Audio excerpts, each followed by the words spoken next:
Friends, ఈరోజు మనం tailors గురించి కొన్ని మాటలు చెప్పుకుందాం. మన గురించి మనం అప్పుడప్పుడు కొద్దిగా మైండ్కి మన గుండెకి కొంచెం ఛార్జింగ్ అనేది పెట్టుకోవాలండి. ఎందుకంటే మన మనసులో ఉన్న మాటలు మనం డిస్కషన్ చేసుకుంటే మన మైండ్లో ఉన్న ఆలోచనలు కూడా ఇంకా మెరుగుపడతాయి, మన మనసుకున్న భారం కూడా దిగిపోతుంది అనమాట.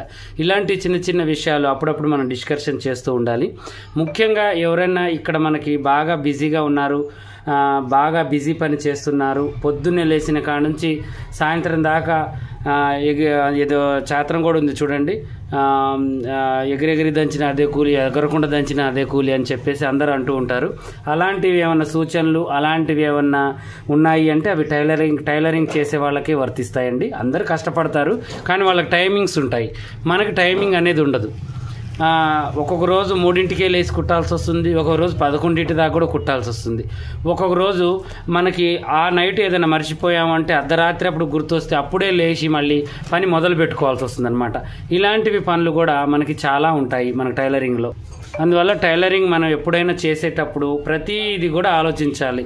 మనకేంటి అంటే సుఖం ఉంటుంది, దుఃఖం ఉంటుంది, కష్టం ఉంటుంది, ఇది చెడు మంచి రెండు కలిసి ఎలా అయితే ఉంటాయి, ఈ పనిలో కూడా మనకి 100% కూడా మనతో ప్రయాణిస్తూ ఉంటాయి అన్నమాట. మంచి కస్టమర్లు, చెడు కస్టమర్లు, అర్జెంటుగా ఇచ్చేవాళ్ళు, అర్జెంటుగా పోయేవాళ్ళు, కుదిరిన వాళ్ళు, కుదరని వాళ్ళు, వీళ్ళతో మెదుగుతూ మన జీవిత గమ్యం అనేది గడుస్తూ ఉంటుంది. అయితే దీంట్లో కొంతమందికి ఏంటి అంటే గిరాక్ అనేది పెరగదనమాట. గిరాక్ అస్సలు కూడా రాదు. పక్క ఒకటే ఏరియాలో 4 షాపులు ఉంటే 2 షాపులు మంచిగా నడుస్తాయి, 2 షాపులు మంచిగా నడవు. దానికి ఎవరు కారణం అంటే దానికి మనమే కారణం 100%. మనం మాట్లాడే విధానం కరెక్ట్గా లేకపోయినా, మన రిసీవ్మెంట్ కరెక్ట్గా లేకపోయినా, ఎదుటి వాళ్ళకి వస్తున్నారు మనకు రావట్లేదంటే మన దగ్గర స్టిచ్చింగ్ కరెక్ట్గా లేకపోయినా, కటింగ్ కరెక్ట్గా లేకపోయినా ఇలాంటి ప్రాబ్లమ్స్ వస్తూ ఉంటాయి అన్నమాట. ముందు మనిషికి ఒక కస్టమర్కి ఒక ఎర అనేది ఉండాలి. ఎర అంటే ఏంటి? కస్టమర్ని మనం మంచిగా రిసీవ్ చేసుకోవడం. వాళ్ళు ఏదైనా చినిగిన గుడ్డ, ముఖ్యంగా ఏంటి అంటే ఏదైనా చినిగిందని తెస్తే మనం వేయాలన్నమాట. వేసి దాని డబ్బులు తీసుకోవద్దు, చేతులు వేయాలి. ఒక 10 తెస్తే చేతులు, దాంట్లో ఒక 2 మీకు ఫ్రీగా కుడుతున్నాము, మీ కొత్త గుడ్డలు ఏమైనా ఉంటే తెచ్చుకోండి అని చెప్పాలి. చెప్పి మళ్ళీ ఏం చేయాలి అంటే కొత్త గుడ్డలు తెచ్చిన తర్వాత కుట్టుకుంటూ చేయాలంటే మనకంటూ ఒక బిజినెస్కి పెంచుకునే అలవాట్లు, పెంచుకునే ఆలోచనలు మనలోనే పెరగాలి. అవి ఎవరో వచ్చి పెంచరు. ఇప్పుడు నేను చెప్తున్నాను, మీ దగ్గర మీకు ఎలా అయితే ఇవన్నీ సెట్ అవుతాయో అలా మీరు మలుచుకోవాలన్నమాట. ఏదో నేను చెప్పానని మీరు మొండిగా కూడా పోవద్దు. మీ దగ్గర నేను చెప్పినవి మీకు ఏవి టచ్ అయితే అవే తీసుకోండి, ఓకేనా? అప్పుడు నేనైతే ఏం చేస్తాను అంటే ఎవరైనా చినిగిన గుడ్డలు వస్తే వాళ్ళకి తీసుకుంటాను, కుడతాను, వాళ్ళకి కావు అని చెప్పను. ఏ పనైనా రిస్క్ లేకుండా నేనే చేస్తాను. కస్టమర్ని నేనే రిసీవ్ చేసుకుంటాను. ఒక వర్కర్కి వాళ్ళని చేయండి వీళ్ళని చేయండి అని అయితే అనను. వాళ్ళతో నేనే మాట్లాడతాను, నేనే ఇస్తాను దగ్గరుండి. ఇక ఇలాంటప్పుడు ఏమవుతుందంటే మనకు ఫంక్షన్లు మిస్ అవుతాయి, పండగలు మిస్ అవుతాయి. అసలు పండగలు అయితే టైలర్ అనేవాడు చేయడు కూడా. కానీ ఇవన్నిటికీ త్యాగం, మన పొలి స్టాప్ పెట్టాల్సిందే. మనం బాగుపడాలి అనుకుంటే ఈ ఫంక్షన్లు, ఇవన్నీ కూడా, ఈ పండగలు, ఇవి పెళ్ళిళ్ళు, ఈ పబ్బాలు, ఇవన్నీ ఏది ఉన్నా కూడా మన అనుకునే వాళ్ళకి టయానికి పోయి తినొచ్చి మళ్ళీ మన డ్యూటీ మనం చేసుకుంటేనే ఈ పని అనేది సక్సెస్ అవుతుంది. ఈ పనిలో మనం ఎదగగలుగుతాం. ముఖ్యమైన మనం ఎదగాలి అనుకుంటే మాత్రం ఈ ఆలోచనలతోనే మనం ఉండాలి. ఎప్పుడు పడి ఉండాలి షాప్ ముందు. మళ్ళీ ఇంకోటి ఏంటి, టైం మెయింటైన్ చేయాలి. Time to time. వీళ్ళు 9ంటికి తీస్తే మళ్ళీ నైట్ 9ంటికి బంద్ చేస్తారు, 10ంటికి తీస్తే మళ్ళీ నైట్ 10ంటికి బంద్ చేస్తారు. అది వర్కర్ మీద వదిలేయొద్దు. షాపు మనమే ఉండాలి దగ్గర. వర్కర్లది వేరే ఆప్షన్. అసలు ఒకళ్ళకి జీతం ఇచ్చి పెడితే వాళ్ళే తీస్తారు, ఇవన్నీ తప్పు. మట్టికి పోయినా మనోడు పోవాలన్నది ఎందుకు? వాళ్ళు కొన్ని తప్పులు చేస్తారు దాంట్లో, అవి మన మీద పడతాయి. అందువల్లనే మనం ఏం చేయాలి అంటే ఒకరోజు 1 గంట 2 గంటలు ఒకళ్ళని ఒప్పందం చేయొచ్చు, కానీ 2-3 రోజులు, ఒక రోజు మొత్తం కూడా మనం వదిలేసి వాళ్ళ మీద పోవద్దు అనమాట. ఉదయం పోయినా మళ్ళీ మధ్యాహ్నం కల్లా వచ్చి మనం రిసీవ్మెంట్ చేసుకోవాలి. అలా చేసుకుంటే మనకి షాప్ పర్ఫెక్ట్గా ఉంటుంది, కరెక్ట్గా కూడా ఉంటుంది అనమాట. గుడ్డలు కూడా ఇలా అద్దలు ఒకళ్ళయే మనకి 10 బ్లౌజులు వస్తాయి అనమాట. నాకైతే గిరాకు ఈరోజు లేదు, ఈరోజు నేను ఖాళీగా ఉన్నాను అని లేదండి. దేవుడి దయ వల్ల అందరూ ఏంటంటే గిరాకు వస్తుంటే బేజారు అవుతుంటారు, చికాకు అవుతూ ఉంటారు. నేను ఆనందపడతాను. నా ఎనర్జీ ఏదైనా ఉంది అంటే నా కస్టమర్ వచ్చి నా గుడ్డలు ఇచ్చిపోవడమే నాకు మంచి టానిక్ అనమాట. అలా నేను బిజినెస్తో ముడిపడి ఉంటుంది నా మనసు. ప్రతి ప్రతి స్టెప్ కూడా నేను ఎలా దీన్ని డెవలప్ చేయాలి, నేను ఈ కస్టమర్తో మాట్లాడుతూనే ఉంటాను, వీళ్ళకి వేసే రేట్లు వీళ్ళకి వేస్తూనే ఉంటాను, దాంట్లో లాభం ఉన్నా నష్టం ఉన్నా పెళ్లి బిల్లు మొత్తం మీద ఒక 1000 రూపాయల లాభం ఉన్నా కూడా చాలా అనుకుంటాను, ఒక 500 ఉన్నా చాలా అనుకుంటాను, కానీ దాన్ని పోనీయను అనమాట. అలా మనం మాట్లాడడం ఏంటంటే మెత్తగా మాట్లాడి ప్రేమగా మాట్లాడి అలా చేసుకోవాలి. ఒక పెళ్లి బిల్లుకి ఒక ఆఫర్ పెట్టాలి, ఒక బ్లౌజ్ ఫ్రీగా కుట్టియడము, లేదంటే ఒక మగ్గం వరకు చిన్న డిజైన్ ఏదైనా ఫ్రీగా వేయడము, లేకపోతే ఒక కంప్యూటర్ వరకు చిన్నదా కుట్టి ఏదైనా ఫ్రీగా వేయడము, చీరలకు ఫాళ్ళు ఫ్రీగా వేయడము, ఏదో ఒకటి ఒక పెళ్లి బిల్లుకు ఒకటి ఫ్రీగా ఇవ్వాలి. వాళ్ళకి ఏంటి అంటే మీరు మా దగ్గర పట్టించినందుకు మీకు గిఫ్ట్గా నేను ఇది ఇస్తున్నాను, మీరు ఏం చేయాలి అంటే ఇప్పుడు ఇది తీసుకున్నట్టుగానే మళ్ళీ ఒక పెళ్లి బిల్లు తీసుకొస్తే మీకు ఇది ఇస్తాను, ఇలాంటిదే మళ్ళీ గిఫ్ట్ ఇస్తాను అని చెప్పి వాళ్ళకి ఇవ్వాలి. గిఫ్టులు ఏంటి అంటే పెద్ద పెద్ద దుష్మన్లు అంటే శత్రువులు. మనకి ఎంత పెద్ద శత్రువు అయినా మనం ఇచ్చే గిఫ్ట్ వల్ల మెత్తబడిపోతారు. ఆ గిఫ్ట్కి ఒక ప్రత్యేకమైన శక్తి ఉంటుందండి. మనం ఏంటి అంటే ప్రేమని పంచుకోవాలి అనుకుంటే ఎక్కువగా గిఫ్టులు ఇచ్చుకోవాలన్నమాట. హదియా అంటారు మా దాంట్లో, హదియా ఇవ్వాలి. శత్రుత్వాన్ని మట్టుమడిచేది ఏదైనా ఉంది అంటే అది హదియా అనమాట. అంటే గిఫ్ట్ ఏదైనా చిన్నది మనకి నచ్చింది, మనం ఇవ్వగలిగింది, మనం ఎంత స్తోమత ఉందో అంతలోనే వాళ్ళకి మనస్ఫూర్తిగా ఇవ్వాలన్నమాట. అది మనకి రాదు, మనం ఎక్స్పెక్ట్ చేయొద్దు. దీనివల్ల మనం గిరాక్ పెంచుకోవాలి. బిజినెస్ పరంగా మనం ఆలోచించి వాళ్ళకు ఒక చిన్న గిఫ్ట్ ఇస్తే వాళ్ళ మనసు ఆనందపడి, అది నష్టమో కష్టమో అది మన పర్సనల్ విషయం, వాళ్ళు ఆనందపడి ఇంకొకళ్ళని తీసుకొచ్చి మనకు పరిచయం చేస్తారనమాట. అలా మనం అంచెలంచెలుగా గిరాకు పెంచాలి. వచ్చిన కస్టమర్కి ఏం చేయాలి అంటే చిన్నగా ఏదైనా చినిగివిన ఉన్నా వేయాలి, సైడ్ జాయింట్లు ఏమన్నా వేయాలి, పైకుట్లు వేయాలి. ఇక వాళ్ళని వచ్చి నిలబడ్డ వాళ్ళని కూర్చోబెట్టాలి, కొంచెం వాటర్ ఇవ్వాలి, మంచిగా మాట్లాడాలి, కూల్గా మాట్లాడాలి. వాళ్ళు ఏదన్నా ఇబ్బంది పెట్టినా కూడా మనం ఇబ్బంది పడొద్దు, వాళ్ళు తిట్టినా కూడా మనం ఎదురు సమాధానం చెప్పొద్దు. కాకపోతే మనం ఎంతవరకైతే మన స్తోమత ఆ శక్తి ఉంటుందో మాట్లాడడానికి అంతవరకైతే మాట్లాడాలి. అతి మించిన తర్వాత మన వల్ల కాదు అన్నప్పుడే ఆ గిరాకుని వదిలేయాలన్నమాట. దేనికైనా ఒక అంతం అనేది ఉంటుంది కదా, అంత దాకా తెచ్చుకోండి. అప్పుడు ఇక పర్వాలేదు మన వల్ల కాదు అనుకుంటే ఇచ్చేయండి. అది గుడ్డల విషయంలో అయినా కూడా మనిషి విషయంలో అయినా వదులుకోవాల్సి వస్తే ఇక తప్పదు అనుకున్నప్పుడే 100% మీరు ప్రయత్నించండి, అప్పుడు వదిలేయండి. కానీ ఇందుట్లో నేను చేసే ప్రతి ప్రయత్నంలో, నేను చెప్పే ప్రతి మాటలో కూడా మీరు ఇవన్నీ కూడా స్టెప్ బై స్టెప్ చేసుకుంటూ వస్తే మనకు నష్టం ఉండదు, గిరాకు కూడా వెనక్కి తిరిగి పోదన్నమాట. ఏ మూలనున్నా కూడా మీకు ఉరుక్కుంటూ వస్తుంది. ఇలా గిఫ్టులు ఇవ్వాలి. ₹1 ఏంటి అంటే మ్యాక్సిమం తగ్గిస్తారు వాళ్ళు. ఎవరికైనా ₹1 తక్కువ వస్తుందంటే ఆశపడతారు, వాళ్ళు మన దగ్గర వస్తారు. వాళ్ళకి ఎక్స్ప్లెయిన్ చేయాలి, నా వర్క్ ఇలా ఉంటుంది, నా వర్క్ ఇలా ఉంటుంది, ఇలా చేస్తాము, దీన్ని ఇలా కుట్టాలి అనేది మనం ఎక్స్ప్లెయిన్ చేసి వాళ్ళ మైండ్ ఎలిగేటట్టుగా చేయాలి. ఎవరు కూడా ఇప్పుడు బ్లౌజే అనుకుంటారు, ఇంటికాడ కుడితే 150, మీ కాడ కుడితే 250 ఏంటండి అని అడుగుతారు. ₹100 పని మనం చూపించాలి వాళ్ళకి. అదే అలాగే కుట్టామనుకోండి ఇక తేడా ఏముంది, మనకి ఉండదు కదా. మన షాప్లో కుట్టే వాళ్ళకి మనకు షాప్ రెంట్లు ఉంటాయి, రూమ్ అన్నీ ఉంటాయి. మన వర్క్ కూడా డిఫరెంట్గా చూపించాలి వాళ్ళకి. కొంచెం లేట్ అవుతుందేమో కుట్టడం, కటింగ్, కానీ డిఫరెంట్ ఉండాలి కదా. ఇప్పుడు వేరే టైలర్కి మనకి తేడా ఏంటి, రేటు విషయంలో చూపించాలి, స్టిచ్చింగ్ విషయంలో చూపించాలి, రిసీవ్మెంట్లో చూపించాలి, టైమింగ్ కూడా మెయింటైన్ చేయాలి. ఇవి 5 కూడా కరెక్ట్గా ఉంటేనే ఇవి 4 మనం సక్సెస్ అవుతాం అనమాట.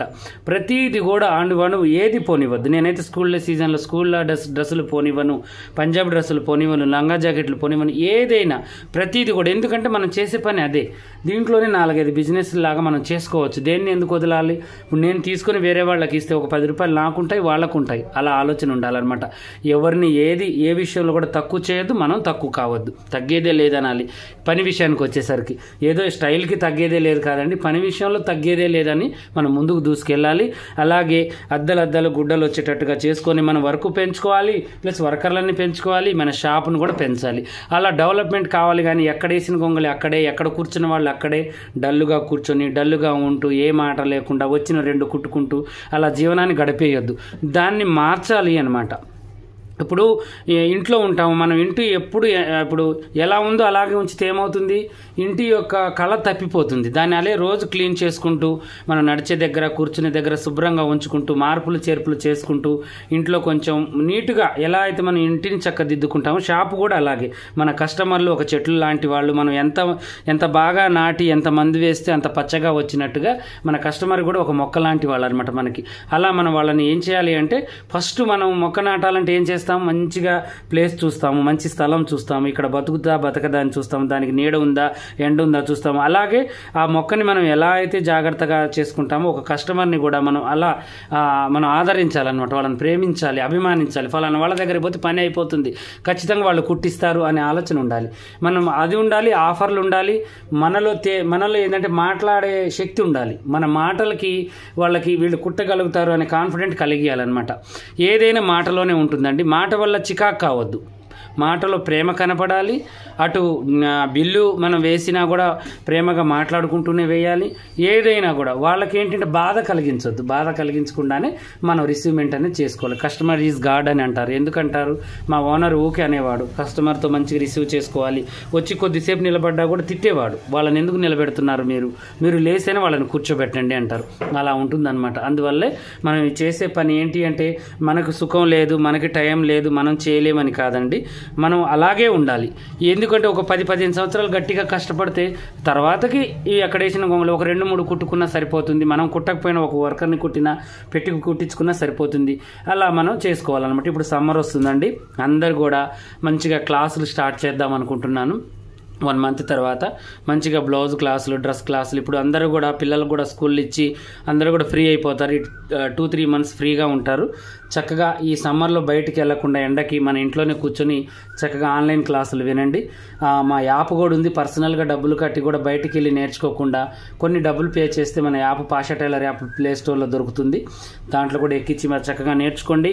అలాగే టైలర్ లాగానే ఉండండి. వేరే బిజినెస్ చేసుకుంటూ టైలరింగ్ అంటే కలవదండి. పూర్తిగా దీని మీద డిఫరెంట్ అయిన వాళ్ళు, లక్షలు సంపాదించిన వాళ్ళు కూడా ఉన్నారండి. మన ఛానల్ చూసి కూడా అసలు ఏం పని రాని వాళ్ళు కూడా నేర్చుకొని షాపులు పెట్టిన వాళ్ళు ఉన్నారు. అది నాకు తెలుసు. లాభమా నష్టమా అనేది, ఒడుపు అనేది ఉండాలి. ఒడుపు ఉంటే ఏదైనా నష్టం అనేది ఉండదు. కష్టం ఉంటుంది, కష్టం పడితేనే మనకి నష్టం ఉండదు. అర్థమైందా? కష్టానికి నష్టానికి ఒకటే అక్షరం తేడా. అలాగని దీనికి దానికి డిఫరెంట్ కూడా చాలా ఉంటుంది. కష్టం వేరు, నష్టం వేరు. కష్టపడితే నష్టం ఉండదు, గుర్తుంచుకోండి. కష్టపడకుండా ఉంటే నష్టం ఉంటుంది. ఇది రెండు కూడా దగ్గర సంబంధంతోనే మన ఎమ్మటి వెంటాడుతూ ఉంటాయి. లాభాలు అంటే మనకి లక్షలు లేకపోయినా 30-40 వేలు ఇంట్లో కూర్చొని మనం ఈజీగా సంపాదించుకోవచ్చు. అది కొత్తగా నేర్చుకోవాలి అనుకునే వాళ్ళకు కూడా మంచి స్టెప్ అనమాట. ఇది బోటిక్ షాప్ అనేది ఇప్పుడు ఒక ట్రెండ్ అయిపోయింది. ప్రతి ఒక్కరు కూడా పెట్టాలనుకుంటున్నారు. బోటిక్ షాప్ పెట్టాలి అనుకునే వాళ్ళకు కూడా మంచి ఆఫర్స్ నేను తేవాలనుకుంటున్నాను. మీరు నన్ను సపోర్ట్ చేయండి, నా ఛానల్ని ఫాలో అవ్వండి. ఈరోజు మాటలు మీకు మనసుకు కలిగించి ఏదైనా నొప్పి కలిగించినా కూడా మా అన్నయ్య చెప్పాడు అనుకోండి, మీరు బాధపడబాకండి. ప్రతిదీ కూడా ఏదైనా నేను మాట్లాడానంటే మనం అని నేను మాట్లాడతాను. మీరు వేరు నేను వేరు అని అయితే నేను మాట్లాడను. మనం పడే కష్టాలు మీ ముందుకు లైవ్లో నేను ఎప్పుడు తెస్తూ ఉంటాను. ఇక ఈ రోజైతే ఇదేనండి. రోజు నేను క్లాసులు అవి ఇవి చెప్తుంటాను కాబట్టి మధ్యలో ఇలాంటి మాటలు చెప్తూ ఉంటాను. చక్కగా మీరు చేసుకోండి. సమ్మర్ వస్తుంది, ఎండలకి పిల్లగాళ్ళని తిరగనివ్వద్దు. బావుల దగ్గరికి, చెరువుల దగ్గరికి, బయటికి ఒంటరిగా పంపొద్దు. ఫ్రెండ్స్ ఎమ్మటైతే అసలుకే పంపబాకండి. ఎందుకంటే ఫ్రెండ్స్ ఏదో చేస్తారని కాదు, వాళ్ళ తొందరలు వాళ్ళ ఆరాటాలు వేరుండి ఒకళ్ళనొకళ్ళు నెట్టుకొని ప్రమాదాలు జరుగుతాయి. ఈ రీసెంట్గా ఈ మధ్యలో కూడా మా దగ్గర కూడా జరిగిందండి. 1 ఇయర్ బ్యాక్ అంటే ఇప్పుడు కూడా జరుగుతూనే ఉన్నాయి. స్నానం చేయడానికి అని వెళ్ళి కాలువ దగ్గరికి ఫస్ట్ ఇయర్ చదివే స్టూడెంట్ దాంట్లో పడి చనిపోయాడు. వాళ్ళ అమ్మ నాన్న 1 ఇయర్ దాటింది, ఇప్పటికి కూడా వాళ్ళు మనుషులు కాలేదండి. పిల్లల్ని మనం చిన్నప్పుడు జాగ్రత్తగా ఉండాలి, కింద పడతారని పట్టుకుంటాం. కానీ అది పట్టుకోవడం వేరు. అప్పుడు పడితే చిన్న దెబ్బ తగులుతుంది, కానీ ఇప్పుడు పడుడు చావు దెబ్బ తీస్తుందండి. ఇప్పుడు బయటికి పంపించేటప్పుడు మీరు దగ్గరుండి వెళ్ళండి. మంచిగా దగ్గరికి వెళ్ళి కొద్దిసేపు దూరంలో నిలబడి వాళ్ళని ఎంజాయ్ చేయనియండి. కనురెప్పల దూరంలో పిల్లల్ని చూసుకోండి. చాలా జాగ్రత్తగా పిల్లలు ప్రాణాలు ఇన్ని రోజులు కాపాడుకొని మనం చిటికలో పోగొట్టుకున్న వాళ్ళం అవుతాం. మన నెగ్లెక్ట్ అనేది పనే, పిల్లలే. ఫస్ట్ పిల్లలకు ప్రాధాన్యత ఇచ్చిన తర్వాత వాళ్ళు సేఫ్గా ఉన్నారు అనుకున్న తర్వాత పని చేసుకోండి. ఓకేనా? ఇలాగే మరిన్ని మంచి వీడియోస్ కోసం మా ఛానల్ చూడండి. కొత్తగా చూసే వాళ్ళు సబ్స్క్రైబ్ చేసుకోండి. ఇలాగే ఇంకా ఏదైనా మీకు డౌట్స్ ఉన్నా కూడా కామెంట్ రూపంలో నన్ను కామెంట్ చేయండి.